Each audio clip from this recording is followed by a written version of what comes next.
మోహన సాయిశ్రీ సుష్మా నామదేశ్య నాన్నగారి నారాయణ నామదేశ్య అమ్మగారి ఛాయాదేవి నామదేశ్య తాను ఆయుష్యామి పెద్ద మనస్సంకల్పద సిద్ధ్యర్థం చెప్పు మమ సంపూర్ణ మమ వృత్తిరీత్యా సమస్త ప్రతిబంధక దోష నివారణ సిద్ధ్యర్థం శ్రీ జగదాంబ సమేత జగదీశ్వర స్వామి స్వరూప ఏకాంబర లింగేశ్వర స్వామి దేవత అనుగ్రహ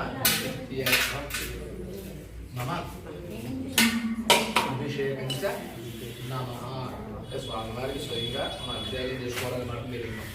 ఏమి ఏమనంటే మనం స్వయంగా కొన్ని దోషాలకి స్వయంగా స్వామివారిని రచించాలి. అందుకే చూడు ద్వాదశ జ్యోతిర్లింగాలన్నింటిలోకి వెళ్ళచ్చు, ముట్టుకోవచ్చు, స్వామివారికి అభిషేకాలు చేసుకోవచ్చు. కొన్ని ఏమన్నా అనుకోండి అవి వెళ్ళాలి.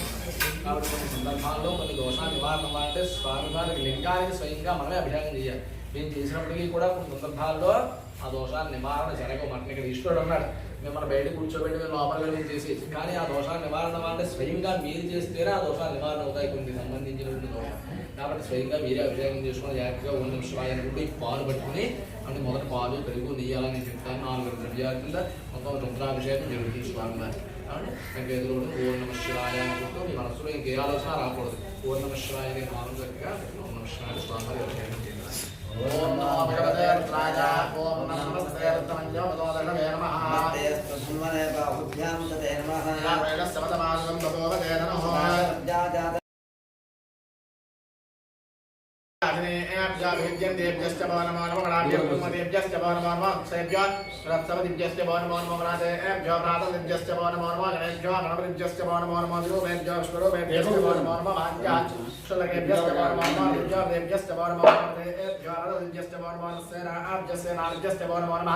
Kshatrubhya Sangrehedrubhyascha Varmanamastagrebhyotakarejyascha Varmanamastaladevetamare Varmanam Kishpebhyo Vidadebhyascha Varmanam Ishurubhyo Nalvagubhyascha Varmanam Mragejyascha Varmanam Sarajyascha Varmanam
మధ్యలో అగ్నిహోత్రుడు పోస్ట్ మ్యాన్ లాంటివాడు. మనం ఇచ్చే ద్రవ్యం ఏదైతే ఉందో ఆ ద్రవ్యాన్ని తీసుకుని అగ్నిశుచం వ్రతతమా అని వేదం చెప్పబడింది. అన్నిటికంటే గొప్పదైనటువంటిది అగ్నితండి. దాన్ని ముట్టుకోలేము మనం. శుచిగా ఉంటుంది అది. దాన్ని మించినటువంటి శుచి ఏం లేదు. అందుకే భగవంతుడికి పూజ చేసినప్పుడు శుచి శుభ్రత అన్నారు. అంటే కొన్ని ముట్టుకోకూడదండి, కొన్ని ముట్టుకోవాలంటే శుచిగా ఉండాలి. ఎంత శుచిగా మనం అర్చిస్తే అంత బాగుంటుంది. మనస్సు నిర్మలంగా ఉంటుంది. ఉదయాన్నే స్నానం చేయడం, భగవంతుడి దీపం పెట్టామనుకోండి ప్రశాంతంగా ఉంటుంది. స్నానం చేయకుండా వెళ్ళి భగవంతుడి దగ్గరికి వెళితే ప్రశాంతత ఉండదు మనకి. అంటే అది ప్రశాంతత గురించి అన్నీ కూడా మన శరీర ఆరోగ్యాల గురించి అన్నీ పెట్టినటువంటి. కాబట్టి ఈ పోస్ట్ మ్యాన్ ఎవరైతే ఉన్నారో మనం వేసిన ద్రవ్యాన్ని తీసుకెళ్ళే బాధ్యత ఆ అగ్నిహోత్రుడు. కాబట్టి మనస్సులో గట్టిగా నమస్కారం ఈ 3 వేళ్లతోటి ద్రవ్యాన్ని ఎంతైతే వస్తుందో అంతా తీసుకోండి. 3 వేళ్లతోటి ఈ మూడే ఉపయోగించాలి. ఇంకా రుద్రాయ నమః, రుద్రాయదం నమః అనుకుంటూ పెట్టుకోండి.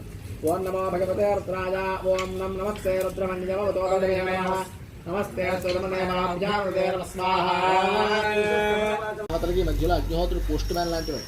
మనం ఇచ్చే ద్రవ్యం ఏదైతే ఉందో ఆ ద్రవ్యాన్ని తీసుకుని అగ్నిశుచం వ్రతతమా అని వేదం చెప్పబడింది. అన్నిటికంటే గొప్పదైనటువంటిది అగ్నితండి. దాన్ని ముట్టుకోలేము మనం. శుచిగా ఉంటుంది అది. దాన్ని మించినటువంటి శుచి ఏం లేదు. అందుకే భగవంతుడికి పూజ చేసినప్పుడు శుచి శుభ్రత అన్నారు. అంటే కొన్ని ముట్టుకోకూడదండి, కొన్ని ముట్టుకోవాలంటే శుచిగా ఉండాలి. ఎంత శుచిగా మనం అర్చిస్తే అంత బాగుంటుంది. మనస్సు నిర్మలంగా ఉంటుంది. ఉదయాన్నే స్నానం చేయడం, భగవంతుడి దీపం పెట్టామనుకోండి ప్రశాంతంగా ఉంటుంది. స్నానం చేయకుండా వెళ్ళి భగవంతుడి దగ్గరికి వెళితే ప్రశాంతత ఉండదు మనకి. అంటే అది ప్రశాంతత గురించి అన్నీ కూడా మన శరీర ఆరోగ్యాల గురించి అన్నీ పెట్టినటువంటి. కాబట్టి ఈ పోస్ట్ మ్యాన్ ఎవరైతే ఉన్నారో మనం వేసిన ద్రవ్యాన్ని తీసుకెళ్ళే బాధ్యత ఆ అగ్నిహోత్రుడు. కాబట్టి మనస్సులో గట్టిగా నమస్కారం ఈ 3 వేళ్లతోటి హృదయాన్ని ఎంతైతే వస్తుందో అంతా తీసుకోండి 3 వేళ్లతోటి. ఈ మూడే ఉపయోగించాలి. ఇంకా రుద్రాయ నమః, రుద్రాయదం నమః అనుకుంటూ వేసుకోండి. ఓం నమో భగవతే రుద్రాయ, ఓం నమస్తే రుద్రమన్యమవతో నమస్తే స్వాహా.